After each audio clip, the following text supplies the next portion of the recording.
What if Superman faced Darth Vader? Imagine this.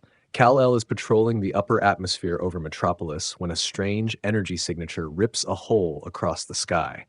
Wrong in a way even his eyes can't fully process. He flies toward it out of pure instinct, and the moment he touches the tier, it swallows him whole. He comes to falling through open space, no sun in sight, only the cold hum of stars. Below him, a massive black wedge of a ship blots out half the void. Superman doesn't recognize the design, doesn't recognize the flag, doesn't recognize anything about this sky. "This isn't Earth," he mutters. "This isn't even my galaxy."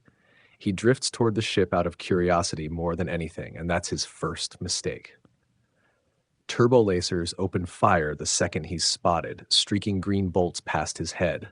Superman barely reacts before he's caught in a tractor beam, dragged into the hangar bay of the Imperial Star Destroyer like a fish on a line. Stormtroopers surround him the moment he lands, blasters raised. Superman raises an eyebrow. "Cute costumes. Who's throwing the party?" Nobody answers. Instead, the crowd parts, and a tall figure in black armor strides forward, breathing loud enough to fill the whole bay. "You are not registered in any system," the figure says. "Explain your presence." "Trust me, I'd love an explanation myself." Superman looks him over. Big cape, weird mask, dramatic breathing. "You a fan of theater? Or is this just how you dress on weekdays?" Darth Vader doesn't answer. He raises a gloved hand and Superman feels something invisible close around his throat. He doesn't choke. He can't be choked. But the pressure is real.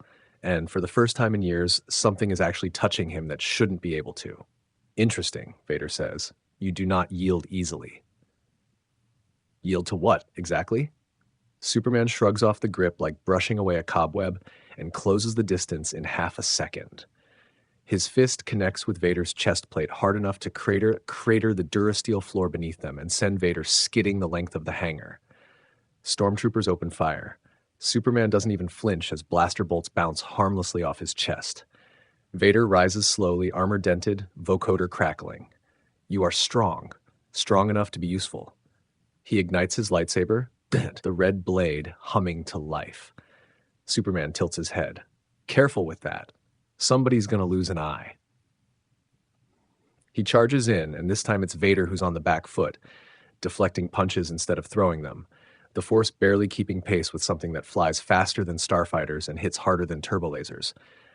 But the Force isn't just brute strength, and Vader knows it. He hurls debris, hull plating, cargo crates, entire consoles ripped from the walls, flinging them at Superman from every angle at once. Superman shrugs off most of it, but a support beam catches him from a blind spot and sends him crashing through 3 bulkheads. When he gets back up, there's a thin trail of green light bleeding from a cracked crate nearby. Kryptonite, apparently smuggled aboard as cargo from some earlier expedition into his corner of the galaxy. Superman's knees buckle the second the light hits him. Vader senses the shift immediately and presses the advantage, lightsaber crashing down again and again as Superman barely manages to dodge, weaker with every passing second. "Ah!" Vader says, almost amused. "Even gods have a leash." He kicks the glowing shard closer, pinning Superman in its light, and raises his saber for the final blow. But before it lands, an explosion rocks the far side of the hangar. A squad of X-Wings has broken through the Star Destroyer's shields, Rebel pilots laying down cover fire as an extraction team fast ropes in. Leia Organa herself leads the charge, blaster raised. "Whoever you are, get up. We're not leaving you for the Empire." One of the rebels kicks the kryptonite shard into a jettison chute before Vader can stop them. The moment it's gone, strength floods back into Superman's limbs. He rises, eyes glowing, and this time there's no holding back. He tears the lightsaber from Vader's grip mid-swing and bends it in half like a toy. Nice trick, but I've had worse days than this.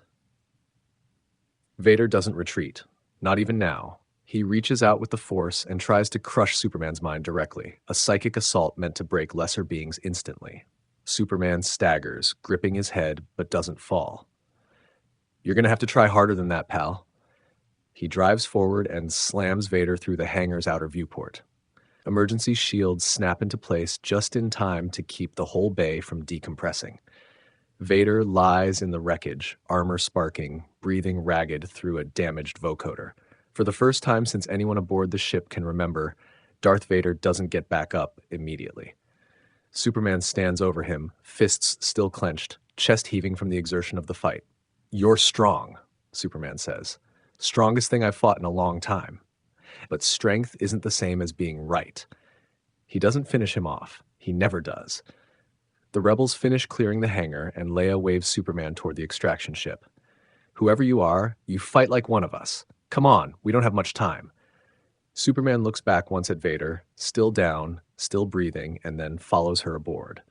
Hours later, aboard the Rebel fleet, Superman finally gets the full picture. An empire, a rebellion, a galaxy far larger and stranger than his own, and a man in black armor who very clearly isn't done with him yet. Leia hands him a data pad. If you're really from another galaxy, you picked one hell of a time to show up. We could use someone like you." Superman looks out at the stars, thinking of Metropolis, of Lois, of home, and for the first time wonders if he'll ever find his way back. This is what would have happened if Superman faced Darth Vader. But what do you think would happen if Batman crash landed in the Star Wars galaxy?